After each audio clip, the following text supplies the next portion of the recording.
This month's tech topic is making the kart make the turn. I'm joined by the six-time national champion Gary Chapman from Pro Train, and Gary, you know all about this. Now, karts, for anybody that's new to karting, all karts have solid rear axles, so there's no differential. In order for the kart to turn, we've got a little bit of video here we're showing that shows that in order for the kart to make the turn, the inside rear wheel has got to lift slightly off the ground, hasn't it? If it lifts too much, you get oversteer. If you don't lift enough, it scrubs on and you get understeer. Correct. You want it to lift just right, but in order to do that, it's affected really by what you're doing at the front end of the car. It is. The steering geometry will change the amount that the inside wheel lifts. Whilst the kart has both wheels on the ground, because of the lack of differential, they have to do the same distance, hence they go straight. Right. With the steering geometry, it's designed, as you turn, it will slightly lift the inside wheel. Once you have only 3 wheels on the ground, then in effect like a tricycle, then the kart will turn into the corner. And what we use on the kart to change the amount that it will change is the actual width of the front, the amount of caster that we have, and also the amount of Ackerman that we have. Okay, so just having a look at the front end then, for people that are not in karting, don't know any of this whatsoever, might think that this is just a bunch of steel bars. I think you mentioned once before when we spoke that there's more things you can change on this than a Formula 1 car, isn't there? Yeah, I mean, we have a lot of guys working for us that are mechanics in the Formula 1. They like to do it on their weekends off. Yep. We've got the guy that was Button's mechanic when he won the World Championship. And he says he enjoys this so much because there's so much he can do compared with what a Formula 1, all they could do once they got to the track, really, the aero's all done and it's just bolted together. Right. Whereas when you're here on a car, yes, you play with everything. And also, everything is interrelated. We can't isolate a corner because we haven't got suspension. We can't just work on the front left or something like that. What we change on the front directly then affects the rear. Okay, this is what we're talking about. Where it lifts the wheel, by what we do on the front will change the amount that it lifts the inside wheel on the rear. Okay, so you've got different hubs you can use? We have a number of things here. We have spacers and we can change the position of this hub here. So that will, the wider you go, the more you're going to lift the inside wheel. We also have different size hubs. So this is, the larger it is, the stiffer it is. Okay. Again, that's going to affect the amount of front grip it has, so it will affect the rear. Then we have caster here. We have these adjustables here, top and bottom, where we can turn them to give more caster or less caster. Right, okay.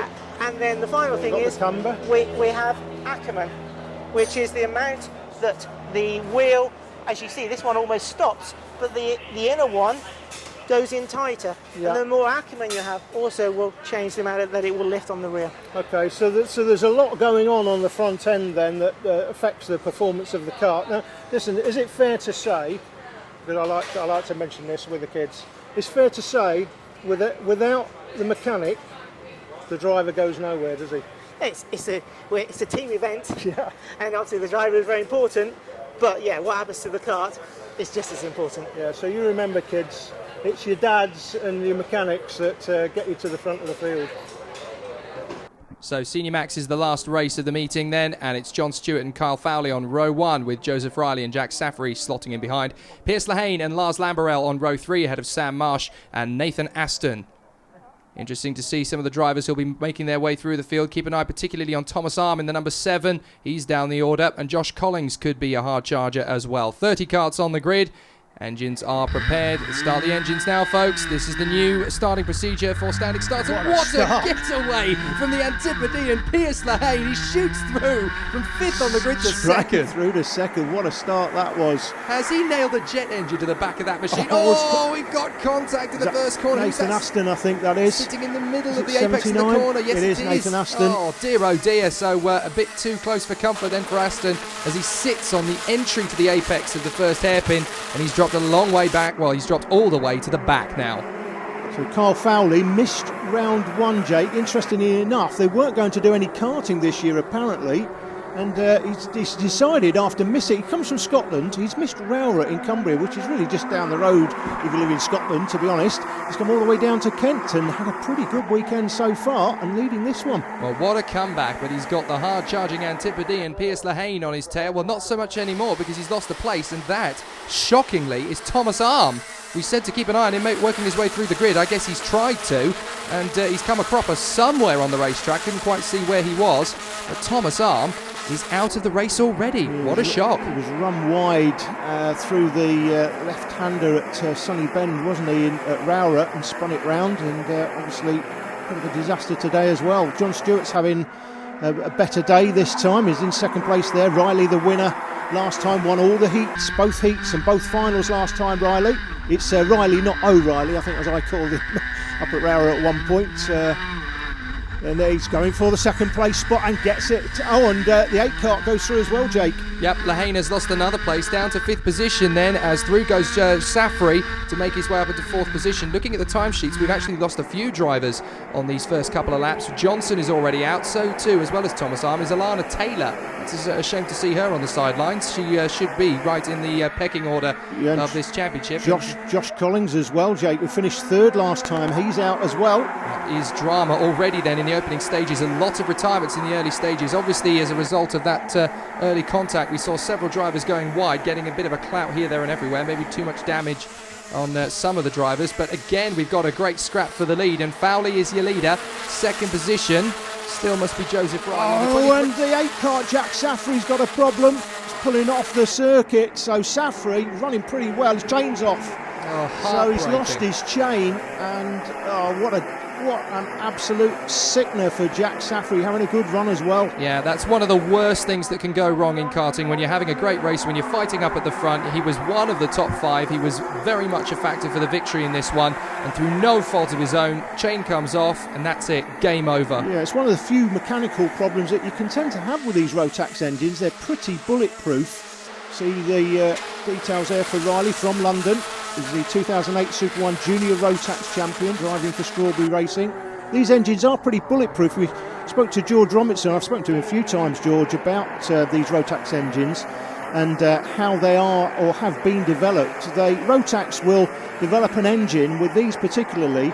They'll run them to destruction so they get an idea of what it's going to take to blow them up, and then they'll dial them back about 50%. And as we see a move there for position, that's Jack Bartholomew, the loose man for KR Sports. That's it, Bartholomew chasing down Adam Glear, who we saw go through the shot as well. So the battle definitely heating up for 5th position as this gaggle of karts is trying to work its way now towards the front, and this is the dead air between 4th and 5th place. It's practically no man's land in kart racing. You've got to be able to work together to bring the whole group forward. You have indeed. I was saying about the Rotax engines before, they test them to destruction, they dial them back about 50%, then they put the seal on them, hence why you very rarely see Rotax engines blow up, to be honest. It's I can't remember the last time I heard of one doing that, to be fair. I think somebody may have had a problem this weekend, but they are absolutely bulletproof. Well, you just saw the details for the Australian, Piers Lehane, at the back of the queue for the lead at the moment. 4 karts in it. Fowley, Riley, Stewart and Lehane. Stewart in 3rd place, almost silently worked his way up into 3rd place as John Stewart. Very much a factor in this one from the off. Got a bit of a, well, I wouldn't say he got a bad getaway because Lehane had such a flyer, but certainly been a factor all the way through, and he's actually sitting in a prime position here. Well, he won the earlier final, didn't he? Started this one on pole, but he's still got plenty of points in the bag. John will know, he's highly experienced, John. He knows that you can't win a championship at round 1, although you can hurt your chances, and of course he didn't have the best of runs at round 1, so he is chasing it a bit now, but he knows it's about consistency, so he's got that final 1 win in the bag, plenty of points, so 3rd place wouldn't be a disaster if he finishes 3rd in this one, but we'll be hoping to move forward if he can. On board again here with Piers Lehane. Through Clark Curve, through Cafe Curve I should say, and then on to the Sisley Straight, and into the last lap we go, through Conways. Two fast sweeping right-handers, then break, tight in for the hairpin, get a good run out, and you'll put yourself in a nice position for the next one. Joseph Riley, the fastest man, 38.68, as he desperately tries to find a bit more time on Cal Foley. Through the S's, Shane Daly, the Irishman, has made up the most places, 11 places in all, which again, very astute driving. It's the back marker, 69 car. He's the back marker, Cameron Carvasky. Unfortunately, he's not quite going to get in the way of this fight for the victory. He's too far ahead for it to be any much of an impact. So as far as the winner, Kyle Fowley, is concerned, job done. Brilliant performance. Riley second, from John Stewart, Pierce Lehane, with Jack Bartholomew and Adam Glear rounding out the top 6. John, you're another person driving this weekend that had a bad weekend at Rowra, but a much better weekend here. I know you were really disappointed. You made up a lot of places in the final at Rowra, but that should have been a good result for you. But you come all the way to Kent this weekend and a winning final one. Tougher race there, but still great points for the weekend. Yeah, it was very good points, especially after the first one, as you say. I'm just looking to try and claw my way back now in the remaining rounds. Yeah, we've had quite a good weekend, to be fair. First final was good. The second one, to be fair, was try to set the car up a little bit different for it to come on a little bit early, and it sort of backfired, and I fell away towards the end. But all in all, a good weekend, good points. Yeah, I'd just like to say thanks to SC Racing, Gillard Racing Karts, and Ogden Motorsport. Joe, win last time at round one, second place in the televised final today. Not quite as good, but great points for you, and you're right in the mix. Yeah, exactly like you said. Great points. You know, it's a championship at the end of the day. I'd rather finish second than crash. Carl just had the upper hand in the final. I think I got it slightly too hot, and he managed to keep the gap the same. But, you know, really happy with second place. I'd just like to thank Strawberry Racing and Cream Racing Engines for all their support. Thank you very much. Carl, we never saw you at round one. What was going on there? You didn't turn up. You've come all the way from Scotland to Kent to win it. Nice. Yeah, it was a little bit of a last-minute decision to come back. Obviously a good one. Yeah, we didn't do the first round. Wasn't planning on doing anything this year, but no, we're back. And you're back for the rest of the season, I assume now, aren't you? Yeah, back for the rest of the season. Yeah, it's a shame we're sitting at Rowra, but never mind. Yeah, you've got no drop score really now, have you? It's got to be round one, of course. So you've got no chance of things going pear-shaped. You're hoping to just be consistent for the rest of the season. Yeah, consistency, but obviously you can't expect much missing the first round. So we'll just see how it pans out. So a brilliant championship heating up. Great to see that Kyle Fowley is now a factor. It'll take him a while to get back up to scratch, but Joseph Riley is leading the championship at the moment. From Pierce Lehane, Jack Bartholomew and Adam Glear, Jack Saffery and Sam Marsh making up the numbers in the top 6. The fight is on, and we're going to be coming back to more action next week for the MSA Championship at Glenagorse Park in Wales. Join us then. From all of us here, goodbye.